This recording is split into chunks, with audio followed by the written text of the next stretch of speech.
What's up, YouTube? It's Bob with Bob's Outdoors.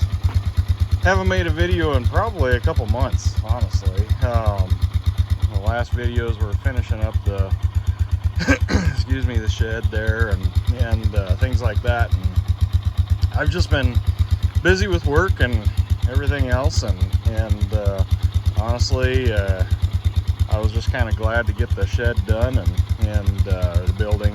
A lot of people give me crap for calling it a shed, but the building done. And anyway, had family stuff going on and kids graduating and blah blah blah, you know, everything. So anyway, so yeah, I'm out here with my redneck water wagon here. I planted, well, probably this spring I planted about 13 trees, I suppose.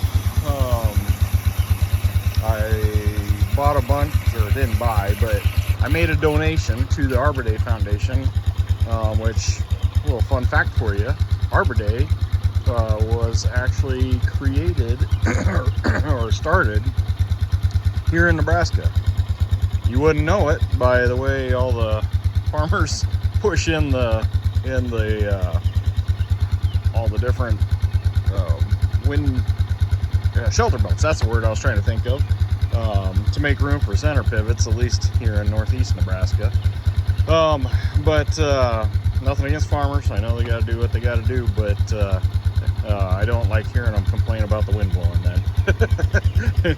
There's nothing to protect us from the wind after they do that. But anyway, I've always thought that the Arbor Day Foundation was a good thing, and I contribute to them or donate to them just about every year. I think it's a good cause. Keep people planting trees, hopefully.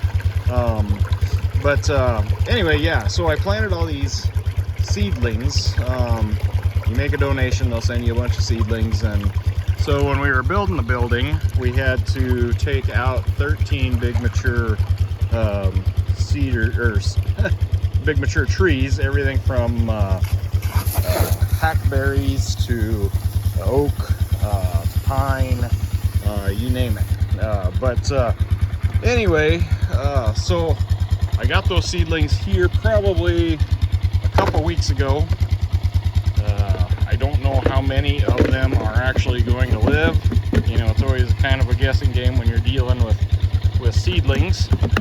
But we're gonna try anyway. And then actually last night I bought, let me shut this thing up, it's kind of rattly and noisy.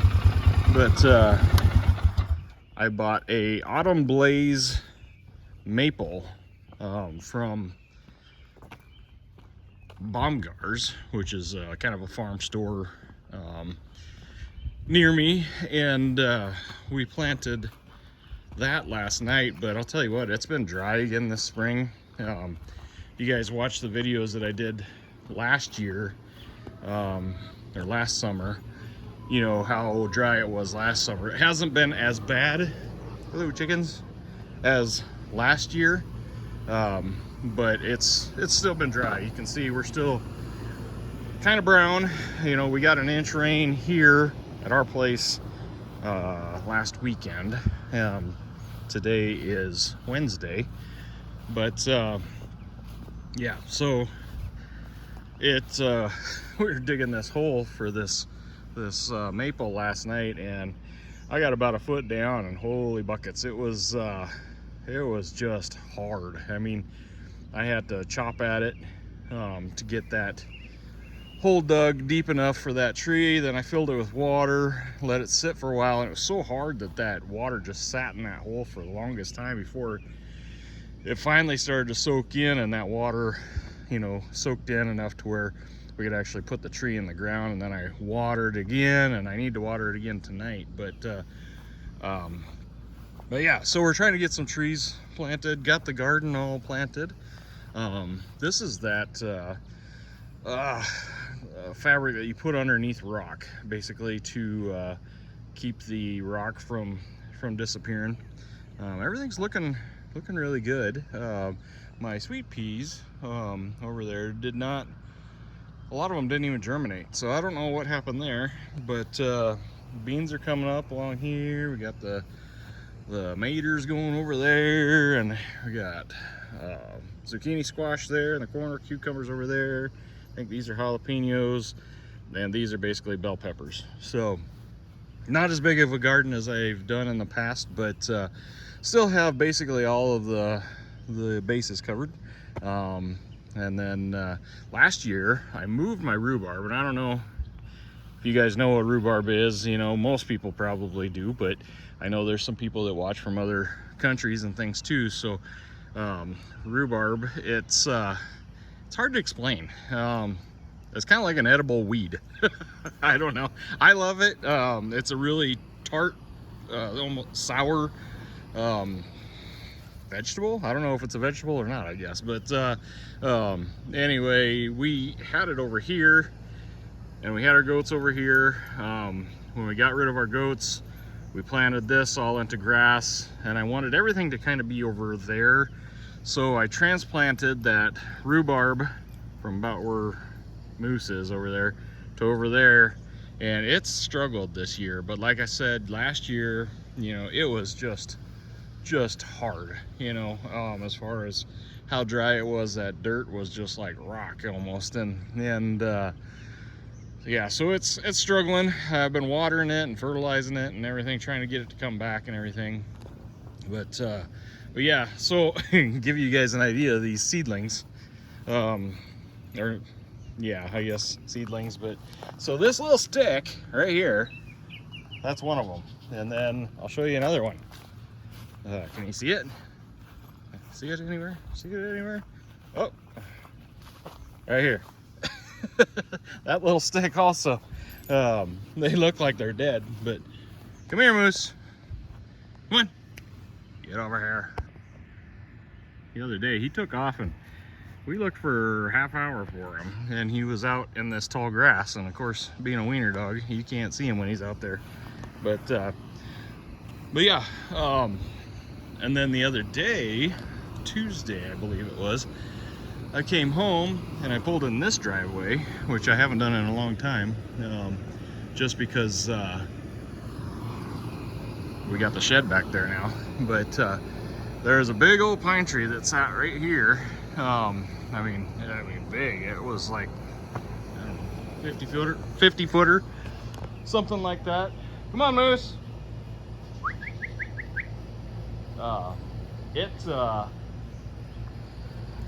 It had some brown in it, and yeah, it was one of those bug trees. I don't know if you guys are familiar with that, but so basically the needles start to turn brown and the whole thing will just die, and the only way to stop it is to cut the whole tree down, and that prevents the bugs from moving on to the next tree. So unfortunately, where's that dog? But unfortunately, we had to cut that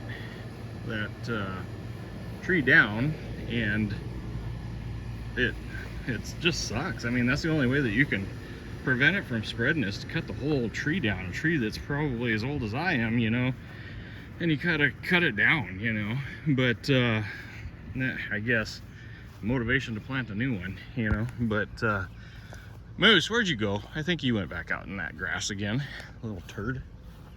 But let's go see if we can find him here. Haven't really taken you guys over this side, but Moose, come here, Moose. This might be the end of my video here if we don't find him. Moose, get over here.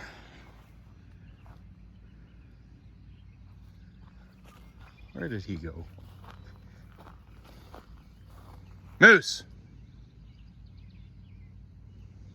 Moose. Anybody see him? He's over here somewhere. I don't know. Oh, there he is. He's way over there now. So, yeah, okay. The wiener has showed up. But so gosh, what day was that? I cut that thing down. It was kind of a bugger because it you know, it's a 50-foot tall tree. It was just as tall or taller than these over here.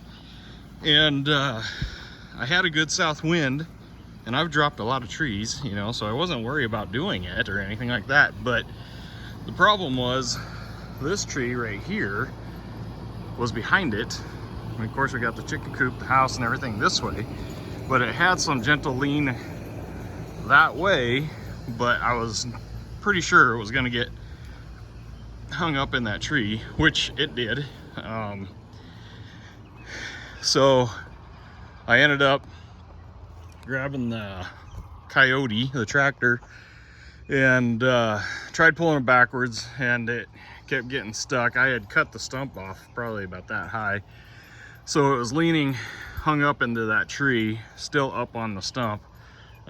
So I came back, cut stump again, and was able to push it off of there with the tractor.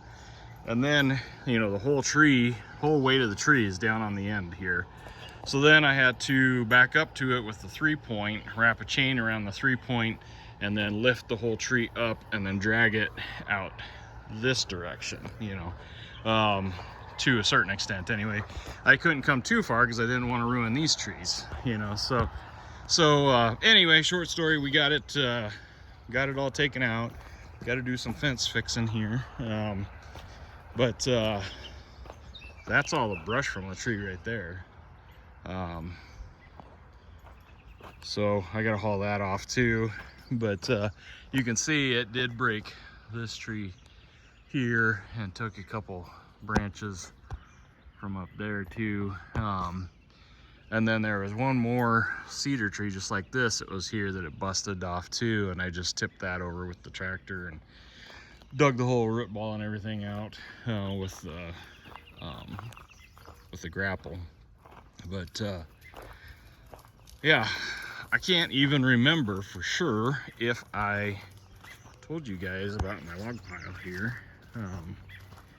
So a buddy of mine called. He is putting in a solar array, and he had to take out several trees to put in his solar array. And don't worry, he's got a lot of trees, but just like we do. But he says, hey, I'm gonna have some firewood. You want it? Well, I can't ever really say no to firewood. It's like a disease, I think. But so I said, yep, I'll come get it. And so this is the pile of firewood logs. I need to start working up here. I don't know, I got it in here and then I just kind of got busy with other things, and actually it was like the weekend before graduation is when I went and got all this stuff. And I used a buddy of mine's dump trailer to haul it in, so I'd back up over here, the building's right here. I'd back up down below the building here, dump them out. So then once I had them dumped out, then I had to bring them all over here to store them. So just to get them out of the way, you know. But yeah, so it's been busy. I mean, we've had a lot of things going on. There's Luggo. What's up, Luggo? But so yeah, I got that water wagon filled up. We're gonna go water the trees. I don't know if you can see down below there, right there, there's a stick or a stake, and one there. There's several of them out there. That's where all those trees are. And then we'll get those watered tonight. And then last week I came down here, down the trail here, and checked the beehives, or beehive, sorry. We lost one hive last year, and I just decided this year, the one hive was doing so well, and it's still doing really well, that I just decided that I wasn't going to press my luck with two this year. I was just gonna let that one go. So yeah, that hive, I checked it yesterday, or last week, excuse me, and it is doing very well, and almost to the fact that it's almost getting too full. I need to harvest some of the honey out of that. We've got good brood and everything in there, so I'm not going to take all of it, obviously, or anything like that, but I'm going to harvest some of it, and then that will make room for them to expand and all of that. So what I'll do is I'll go in there and I'll pull some of the boards out. We'll harvest the comb and the honey that's on those boards. I'll replace them with some boards that already have comb on them, and that way it's easy work for the bees just to fill up those cells on that stuff, and they don't have to create new cell, and should be a pretty fast turnaround, I think. So trying to do it the least invasive way that or invasive, excuse me, least invasive way possible. That way maybe we can get another harvest, small harvest yet this fall. So it's, you know, first week of June, well, technically second week already, but we'll get that done, and then yeah, so that'll be tomorrow night. My wife has been taking a class that she's a teacher, and she's taking a computer science class, and it's, to me, it's ridiculous. She starts at 8 in the morning, and she has to sit and stare at her laptop till she gets a break at noon. But yeah, she goes till 6 o'clock is what it's been the past 3 days. I tell you what, I would throw the stupid laptop out the window, but she's been teaching since 98. Is that right? No, 2000 is when she started teaching, so 23 years. With these classes that she's taking this time, this should be the last of the classes that she has to take, and she'll be maxed out as far as pay and all of that stuff to put her in a good position for retirement someday. But that'll be a while yet, but just part of the whole teaching game, you know. But got a stick hung up here in the tree. But anyway, just wanted to give you guys a little update, I guess, of where we're at. That's my junk pile. I'm gonna bring more pallets here for that firewood that's down there, and then we'll fill all this up along the fence here. That'll be a good natural fence there too. But yeah, so I guess that's really the big stuff that's going on around here. I did lose a chicken yesterday. That kind of sucks. It was one of our original laying hens, but she was one of the ones that was just super tame, and I don't know, I guess I'm a softie, but every day I'd come out and she'd come running right up to me and just wanted to be held and all that stuff, you know. And you know, the rest of the chickens I don't have any kind of relationship with or anything like that, but she was just super tame, and I don't know, I didn't have the heart to take her out of the flock, you know. I just let her do her thing, you know, and I came out, oh, what day was it?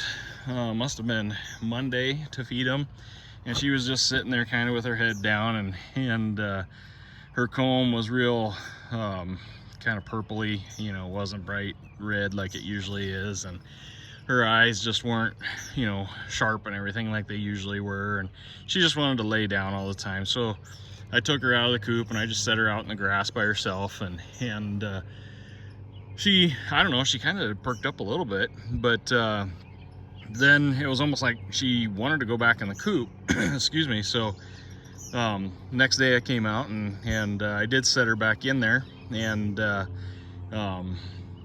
she looked good in the morning, and then I came out just afternoon and she had died. So that sucks, but that's part of it, you know.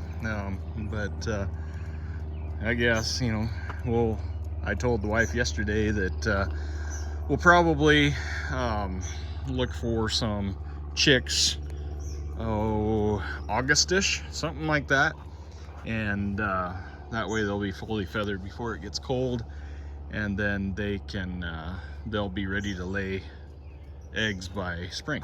So that's the plan anyway with the chickens. But yeah, so a couple other things I was going to go over, but I think I'll save that for a different video so you guys don't think I'm just rambling here. But anyway, glad to have you back, and we'll talk to you later. Bye.